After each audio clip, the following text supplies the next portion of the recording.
Virginia Class dan tipe 094 China, dua kapal selam nuklir siap hilir mudik di perairan Indonesia. Australia sudah mendapat kepastian bakal dipasok kapal selam nuklir Virginia Class oleh AS. AS memang sengaja menjual kapal selam nuklir Virginia Class ke Australia sebagai bagian aliansi pertahanan AUKUS. Penjualan Virginia Class sebanyak 8 unit ini memancing protes dari Indonesia. Dalam sejarahnya berdiri, baru kali ini Indonesia dihadapkan pada situasi negara tetangga yang memiliki kapabilitas senjata nuklir. Meski Virginia Class merupakan kapal selam bertenaga nuklir, AS belum tentu mau menjual ICBM kepada Australia untuk melengkapi inventori senjata kapal selam tersebut.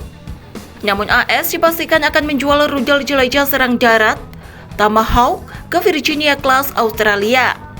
Sialnya, Tomahawk bisa diisi hulu ledak nuklir. Kejut bagi Indonesia mengetahui hal ini. Bila Virginia Class berada di Pulau Christmas, dengan Tomahawk ia bisa menyerang Jakarta. Selain Indonesia, negara yang sangat menolak kapal selam nuklir Australia ialah China. China menjelaskan bahwa V-Class erat digunakan untuk melawan dirinya. Walau AUKUS menyatakan pembentukan aliansi pertahanan serta transfer senjata ke Australia bukanlah untuk melawan China. Lantas, apa maksud dibentuknya AUKUS? Yakni menjaga stabilitas kawasan Indo-Pasifik yang bebas dan terbuka. Berarti siapa yang mengancam kebebasan Indo-Pasifik? Tak lain klaim Nanda selain China itu sendiri. China nampak paham dengan gerakan malu-malu AUKUS, maka jangan heran mereka akan menandingi Virginia Class dengan kapal selam nuklir. Ibarat melawan api dengan api, China saat ini mengejar pembangunan kapal selam serang nuklir tipe 094 Jin Class. Jin Class dipersenjatai dengan rudal balistik antar benua, JL-1 dan JL-2. JL-1 mampu melahap sasaran sejauh 7.200 km, sedangkan JL-2 mampu menerjang target sejauh 10.000 km. Di atas kertas tipe 094 lebih berbahaya dari Virginia Class Australia. Meski keduanya sama-sama berbahaya jika dilihat dari kacamata Indonesia.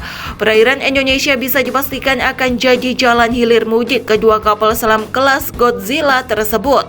Apabila konflik China AUKUS memanas, tipe 094 PLA Navy bisa dikirim ke Australia melewati perairan Indonesia.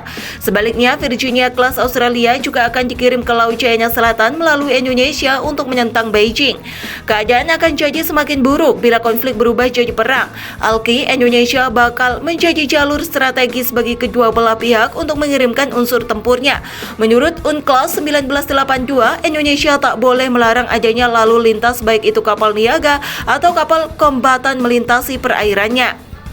Cuma kapal-kapal tersebut juga harus tunduk pada aturan main hukum laut Indonesia. Misal, kapal selam harus pada posisi berlayar di permukaan bila melewati alki Indonesia. Saat situasi perang pun demikian, namun bila dirasa membahayakan keselamatan bangsa Indonesia, maka alki bisa ditutup.